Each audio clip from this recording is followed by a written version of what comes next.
But within seconds, she realized Nautica had no pants on. She pulled out her phone. I heard about this! I heard about this on TikTok! Oh my gosh! Alright, next video. The worst gooner deaths ever. The asphyxiation gooning incident. On June 14th, 1994, a 38-year-old man left his small home in Asheville, North Carolina, telling his family he was going for an evening walk to clear his mind. He often visited a wooded area behind a local park when he wanted privacy, and the route was familiar enough that no one thought much of it. Clad in casual outdoor clothing and carrying a small backpack, he walked into the tree line just before sunset, disappearing into the dense, quiet forest. As daylight faded, he ventured farther off the main path than usual, eventually stopping in a secluded clearing about 50 yards from the trail. He set down his backpack, removed several personal items, and began preparing an arrangement using a rope tied between two sturdy trees. The fact that there's like baby oil on the floor. Oh no! The setup appeared practiced, done with deliberate care, suggesting this was not the first time he had been in this spot or engaged in this ritual. As night deepened, the man The ritual! The ritual! The ritual! engaged in a sequence that involved controlled pressure and suspended positioning. At some point during the process, however, he shifted his weight incorrectly or misjudged the timing. The rope system, meant to allow controlled release, failed to do so once he lost consciousness. The moment he blacked out, his body became completely unsupported, without the ability to adjust himself. Listen, some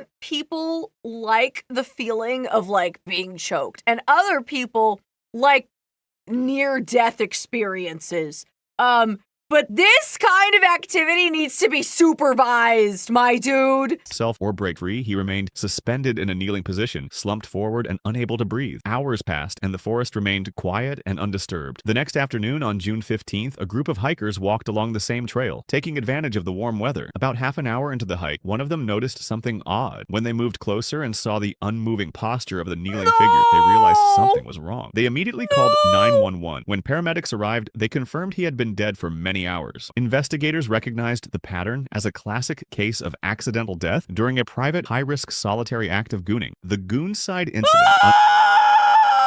7 for that guy, man. On January 8th, 2025, a 27-year-old man named Nautica Malone drove his sedan into the drive-through lane of Bikini Beans Coffee in Tempe, Arizona, just after 7 a.m. He had left home unusually early that morning, according to his family, saying he needed fresh air and a change of scenery. As he approached the service window, a barista preparing for the morning rush noticed him rolling forward at a slow, measured pace. When he reached the window, she greeted him, expecting a routine order. But within seconds, she realized Nautica had no pants on. She pulled out her phone. I heard about this!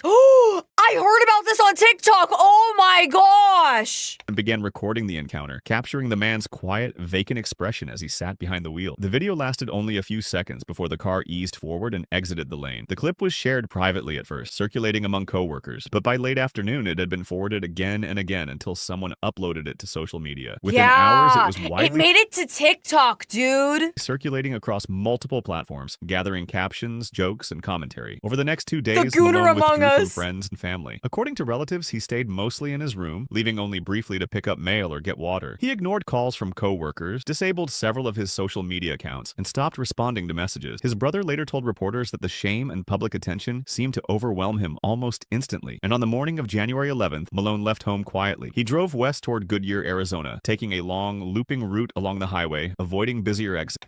Bro thought he had a shame kink. At some point during the drive, he called his brother, but the call went unanswered. When the brother returned the call minutes later, it rang without response. Just after 3 p.m., a passerby walking through a quiet parking area near a small business park noticed a black sedan parked at an odd angle beneath a tree. The engine was off, and the driver inside appeared completely still. The passerby approached slowly and tapped on the window, but there was no movement. Alarmed, they dialed 911 and reported an unresponsive person in a vehicle. Police and paramedics arrived within minutes. After forcing the door open, responders determined Malone had died from a self-inflicted gunshot wound, with the estimated time of death several hours earlier. A firearm was recovered inside the vehicle. On his phone, officers found a short message addressed to his family, written earlier that morning, apologizing for the pain he felt he had caused them. The falling Gooner incident. On March 18th, 2011, a 32-year-old man returned to his small Milwaukee studio apartment after a long work shift. He dropped his keys on the counter, turned on his TV for background noise, and headed straight for the bathroom. A few minutes later, he decided he wanted to goon. He brought a small stool from the living room and placed it beside the bathtub. He propped his phone upright against a shampoo bottle, playing a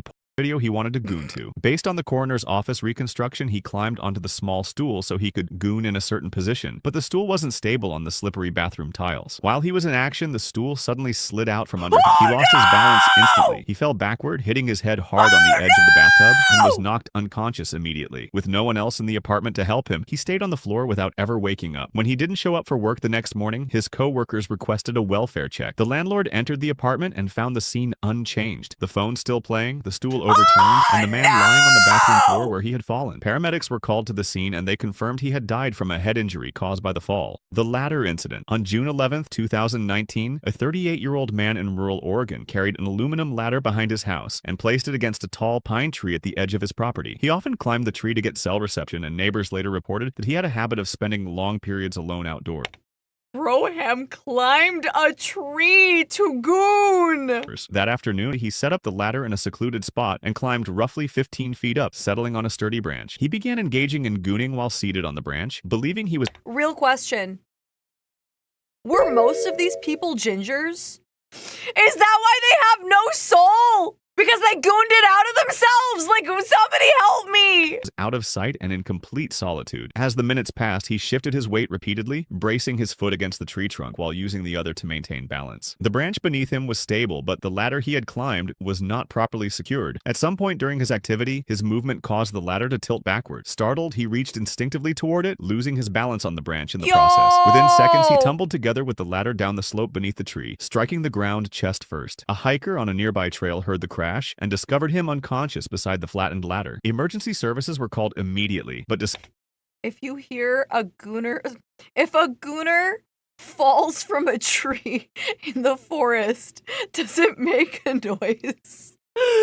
Despite resuscitation efforts, he was pronounced dead at the scene from blunt force trauma to the thorax, including multiple fractured ribs and cardiac injury. During the investigation, police found his phone, open browser tabs, and physical evidence confirming he had been engaging in solitary sexual activity moments before the fall. The D-Cut incident. On July 14, 2016, a 45-year-old man returned to his small apartment in Eastern Europe after a day of running errands. He set down his bags, turned on a small radio for background noise, and made his way to the bedroom. He retrieved a homemade metal device he had been experimenting with and brought it to the bed. If it doesn't have a flare, don't arranging it carefully for use. Based on investigators' reconstruction, he attempted to use the device while sitting on the edge of the bed. The device was unstable and— Oh, it was a pocket punani. One of the metal parts suddenly snapped under pressure. The broken piece caused a deep cut.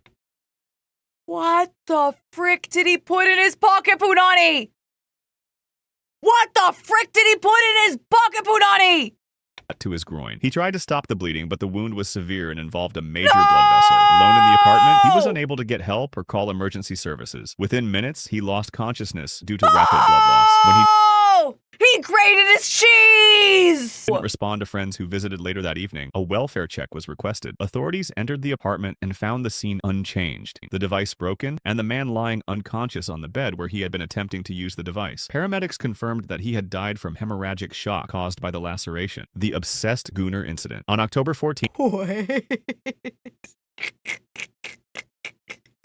2020, a 33-year-old man woke up in his small apartment in the city. His nights had become sleepless, spent scrolling through videos and live streams of a single adult performer he believed was secretly communicating with him. To him, every post— What in the parasocial?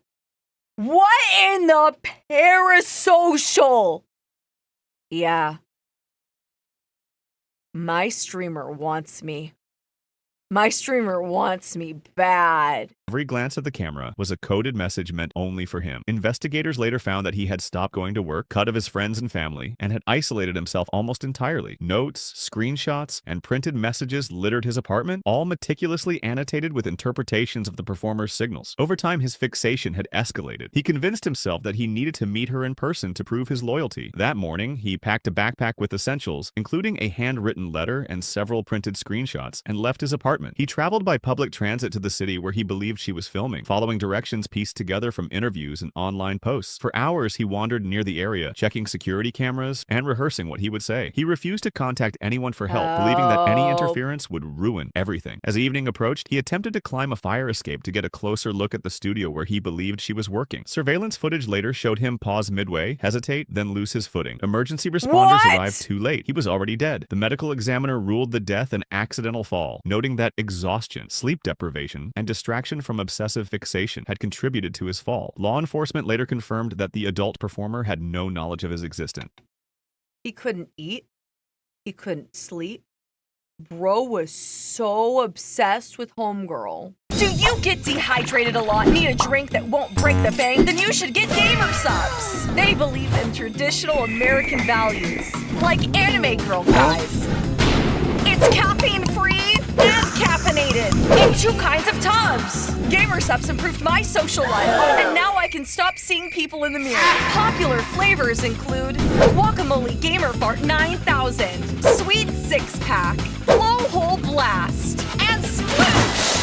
Use discount ChaCha at checkout for 10% off. Stay hydrated, stay hydrated, stay hydrated. The live Gooner incident. On October 19th, 2020, Jeffrey Toobin, a 60-year-old legal analyst and longtime staff writer for The New Yorker, logged into a Zoom meeting from his home, believing he was participating in a routine internal discussion. The call included colleagues from the magazine and members of a radio program, and it was meant to simulate an election night scenario. Toobin assumed his camera and microphone were off. While the meeting continued for others, Toobin remained on screen. Unaware that his video feed was still active, he engaged in gooning, believing he was no longer visible. Several participants noticed what was happening in real time. Shocked attendees immediately exited the call. Within hours, the incident was reported internally. Toobin was suspended from The New Yorker pending investigation and placed on leave from CNN, where he frequently appeared as a legal He was Toobin his tuber. commentator. Days later, he publicly acknowledged the incident, stating it was an embarrassing mistake caused by a misunderstanding of the Zoom interface. In November 2020, The New Yorker terminated his employment after 27 years. CNN later allowed him to return briefly before cutting ties permanently. What had been assumed to be a moment of private downtime during a virtual meeting became a career-ending event. The Private downtime. Guys, should he have been fired? He thought the camera was off. He's just an old boomer who doesn't know technology.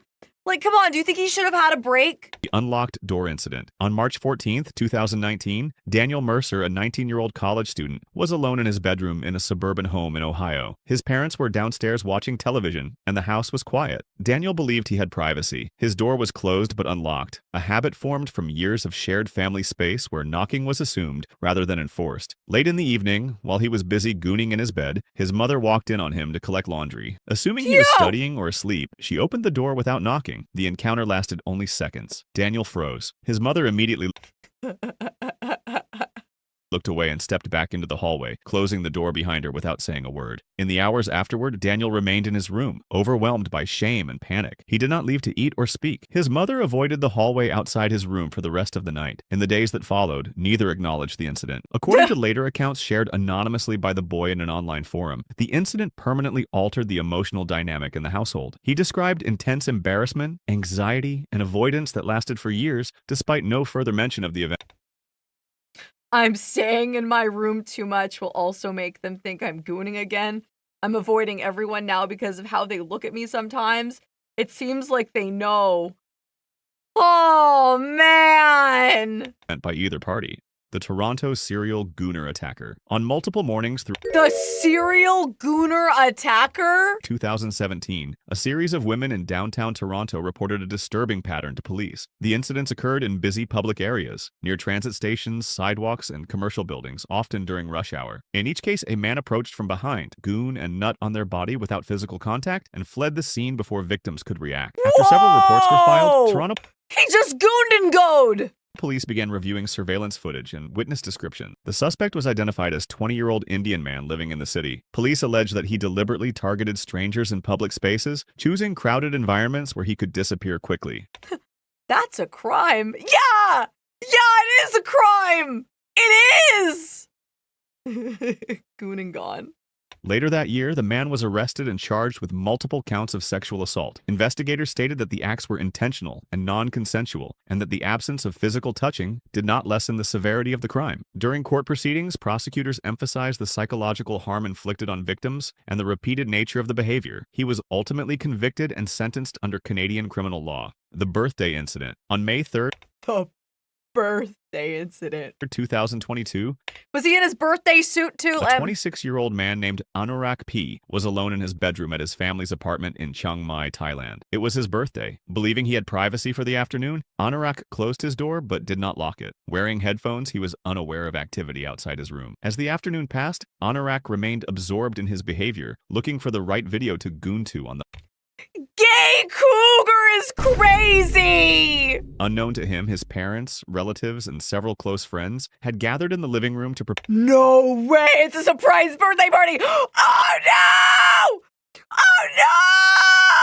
a surprise celebration. A cake had been lit with candles. Someone began recording on a phone. At approximately 6:40 p.m., the group moved down the hallway toward his room. Without knocking, his aunt opened the door. The group immediately began singing Happy Birthday in unison. The singing continued for several seconds before anyone registered what they were seeing. Anurak froze in place. The room fell into confusion as some family members Man, I am so sad because no one remembered my birthday. And then, surprise! We didn't forget your, oh! away, while others stood silently. His mother quickly closed the door and told everyone to return to the living room. The recording ended abruptly and the celebration was canceled. That evening, Anurak did not leave his room. The following morning, Anurak was found deceased in his bedroom. Emergency services were contacted, but he was pronounced dead at the scene. The death was ruled a suicide. No note was released publicly. The vacuum incident. On August 16, 2016, a 67-year-old man was alone in his apartment in the United States. He had been gooning for several hours using a household vacuum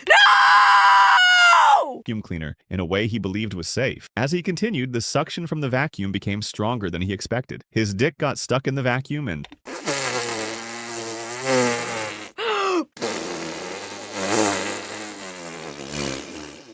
swelling quickly developed, making it impossible to pull free. Pain escalated as circulation was blocked. He panicked, but embarrassment delayed his decision to call for help, leaving him trapped in the grip of his gooning. By the time he contacted emergency services, the swelling had become severe. By the time he arrived at the hospital, the trapped tissue showed signs of necrosis, meaning it could not recover even if circulation was restored. Doctors determined that attempting to save the affected groin tissue would place the patient at risk of life-threatening infection and sepsis. At that stage, his dick has to be cut off. The man was sedated and he survived. In his statement, Bro got turned into a monk. Clinicians, he acknowledged that he had been gooning and had not understood how dangerous household suction devices could be. The case was recorded anonymously in medical literature as a preventable accident, the Enum Claw incident. Did he survive, though? Probably not emotionally. On July 2, 2005, a 45-year-old Boeing engineer named Kenneth Pinion took his own gooning to another level. He visited a rural farm in Enumclaw, Washington, He's an engineer. He's an engineer? What happened? To engage in sexual activity with a stallion. He was accompanied by a friend, James Michael Tate, who was recording the encounter on a digital This guy was home, dude! What were we gonna do? Put it on the As the evening progressed, Pinion engaged in a sexual act with a horse that resulted in him suffering a perforated colon. A perforated colon is a hole or tear in the large intestine. Other way around, he was playing the mare? A mare is a female horse. He was studding the horse. He was being the stud for the horse. No, I was right. I was right about that. Wall, a life-threatening medical emergency where stool leaks into the abdomen, causing severe infection and potentially fatal sepsis. Pinion did not initially realize the life-threatening nature of his injury. He and Tate spent some time watching the footage they had recorded before Pinion's condition rapidly deteriorated. At approximately 9:30 p.m., after Pinion began to experience extreme pain and went into shock, his companions drove him to the Enumclaw Community Memorial Hospital. They dropped him off at the emergency room entrance and fled the scene. Hospital staff attempted to resuscitate Pinion, but he was pronounced dead shortly after arrival. The following morning, an autopsy confirmed that Pinion had died from acute peritonitis, caused by the internal rupture. The driveway gooner incident. On May 14, 2025, an 18-year-old high school student shared a harrowing account on Reddit regarding a catastrophic failure of Bluetooth proximity settings. Late in the evening, while in the privacy of his bedroom with his door locked and noise-canceling earbuds firmly in place, he began watching explicit adult content on his smart smartphone. Unbeknownst to him, his father had recently parked the family's SUV in the driveway directly beneath his bedroom window, leaving the electronics in accessory mode. As the teenager adjusted his phone's volume to the maximum setting, the device's auto-connect feature bypassed his earbuds and paired with the vehicle's high-fidelity sound system. The graphic audio from the video did not play in his ears, but instead blasted at full volume through the car's speakers. At that exact moment, his older sister was sitting in the driver's seat, having just entered the vehicle to run a late-night errand. Startled by the sudden eruption of explicit audio, she initially believed the car's infotainment system had been hacked or a prank was being played. The teenager, realizing his earbuds were silent despite the volume bar being full, he's like, "What's going on? I don't understand. My audio isn't working. I've got it on its highest setting." Oh, frick frack. looked out his window to see his sister staring at the dashboard in horror before frantically turning off the ignition. The incident resulted in an immediate and deeply uncomfortable family confrontation. The opportunist Gooner incident. On August 15th, 2023, San Diego police officer Anthony Hare arrested a woman on a bench warrant and began a standard transport to the Las Colinas Women's Detention Facility. During the drive, body camera footage captured a sexually suggestive conversation of the woman telling Hare she's down to fuck right now. As they approached the facility at approximately 1:33 a.m., Hare diverted his patrol cruiser onto a dark residential side street, turned off his headlights, Whoa! Whoa! Whoa! Whoa! Whoa! Whoa! and deactivated his body-worn camera. Unbeknownst to him at the time, entering the rear passenger compartment to be with the detainee would trigger the vehicle's automatic safety locks. Hare inadvertently locked himself inside the caged rear cabin with the woman, becoming trapped for over an hour. Panic-stricken and unable to open the doors from the inside, he was eventually forced to call a fellow officer for assistance. Hey, fellow officer! Hey! Imagine having to explain. Oh, fired. Fired. Done. He's done. Emergency. A supervisor arrived at 2:40 a.m. to extricate a visibly embarrassed Hare from the vehicle. Investigators found that Hare had falsely notified dispatch of his arrival at the detention center and discovered traces of semen on his duty belt. Hare resigned on September 14th, 2023, just one day before a scheduled interview with Internal Affairs. By July 2024, his peace officer certification was officially revoked by the California Peace Officer Standards Accountability Board. The incorrigible Ethics, man. That was crazy. The incorrigible Gooner.